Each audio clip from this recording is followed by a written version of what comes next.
अरे घर से कन्या 1 घंटे के लिए अगर माँ बाप की बिना अनुमति के बाहर चली जाए तो माँ बाप उसको घर में अंदर प्रवेश नहीं देते। अरे हम तो कितने दिनों से इस राक्षस की कैद में हैं, अब हम घर जाएंगे तो क्या पक्की गारंटी है हमारे माता पिता हमको अपना लेंगे? कन्हैया बोले तो देवी क्या करना चाहिए? केशव, हमारे सामने केवल 2 ही रास्ते हैं। अगर जीना चाहते हैं तो इस समाज में रहेंगे तो लोग ना जाने क्या क्या कहेंगे और इन कन्याओं में से ना जाने कितनी कुमार्ग के रास्ते पर चली जाएंगी। और दूसरा ऑप्शन है, अगर इस समाज की बात को याद रखें तो फिर हम सब आत्महत्या कर लें। भाई माँ बाप तो अपनाएंगे नहीं। कन्हैया सोचने लगे, अगर इन कन्याओं ने आत्महत्या कर ली तो कितना बड़ा पाप होगा। अगर ये किसी गलत रास्ते पर चली गई तो समाज में कितनी बड़ी विकृति होगी। इसलिए मेरे कन्हैया ने सोचा अच्छी बात तो ये है कि इनका वरण कर लिया जाए, समाज भी बचा रहेगा और इतनी मोटी हत्या भी नहीं लगेगी। भाई तुम्हें पता चल जाए कि कोई व्यक्ति आत्महत्या करने वाला है और तुम उसे बचाने का प्रयास ना करें तो कदाचित आप भी उस पाप के भागीदार हैं, क्योंकि आपको जानकारी है वो व्यक्ति मरेगा। और जब तुम्हें पता है तो तुम्हें बचाने का पूरा प्रयास करना चाहिए, किसी भी तरह से बचे। माता याद रखना, आजकल समाज में बड़ी विचित्र बात चल रही है। किसी माता बहन को, भाई बंधु को और किधर क्या चले, बच्चों का रिजल्ट आता है और रिजल्ट से अगले दिन अखबार टीवी को आप देखो, फलानी जगह बच्चे के कम नंबर आए तो फांसी पर लटक के मर गया। सास बहू की लड़ाई हुई कि बहू ने तुरंत फांसी लगाई और चली गई। पिता पुत्र की जरा सी लड़ाई हुई, पिता घर से छोड़ के बाहर ट्रेन के वहां चला गया और समाप्त। ऐसी विचित्र घटनाएं समाज में देखने को मिल रही हैं। लेकिन आपको बहुत बढ़िया बात बताऊं, माताओं, समस्या कितनी भी बड़ी क्यों ना हो, मरना किसी बात का कोई समाधान नहीं है। समाधान होगा तो वो जब होगा जब आप जीवित रहोगे, मरना कोई समाधान थोड़ी है। सास बहू की लड़ाई है, आज लड़ाई है, कल राजीनामा हो जाएगा।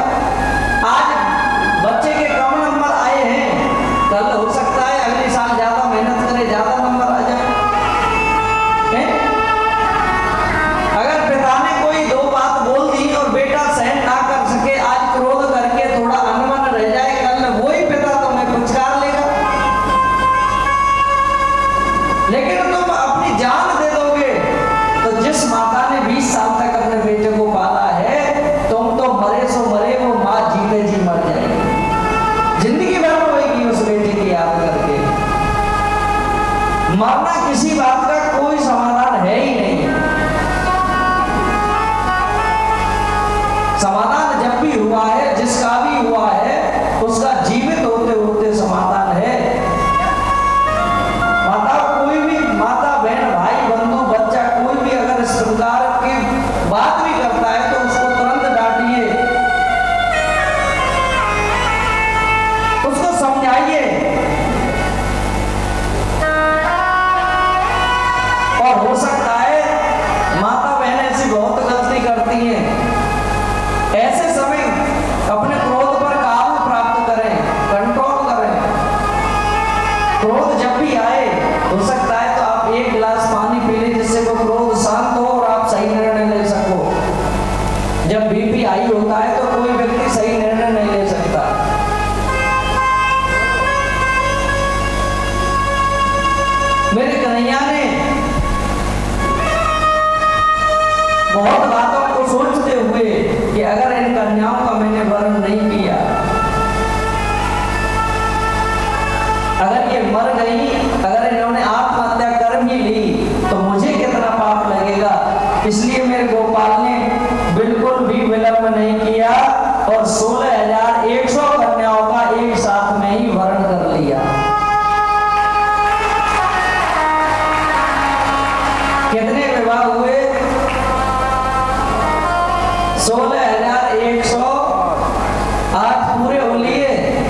16,108 तो मेरे कन्हैया के विवाह हुए और प्रत्येक रानी से 10-10 पुत्र और एक पुत्री का जन्म हुआ। 16,108 गुणा 11। हमारी गणित कमजोर है, आप गुणा भाग घर जाके कर लेना, लगभग 1,72,000 के लगभग बैठेंगे। इतने भगवान की संतान हुई। हाँ, प्रत्येक पत्नी से 10 पुत्र और एक पुत्री का वर्णन तो भागवत जी में है। इतना बड़ा परिवार। नारद जी के मन में विचार आया कि लोग तो इतने एक पत्नी की वजह से पता नहीं क्या क्या बात कह डालते हैं। मेरे कन्हैया के इतने पत्नी है, इतने बच्चे हैं, तो कैसा हाल हो रहा होगा, एक बार देखना तो चाहिए।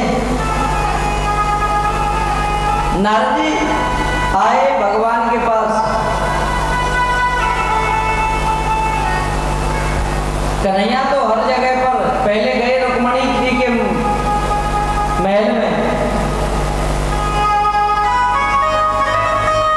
नारद जी ने देखा कि रुक्मणी के महल में भी मेरे गोपाल हैं। रुक्मणी जी ने, आओ नारद जी बैठिए, आपका स्वागत है। तुरंत आसन बिछाया, तुरंत 2 लड्डू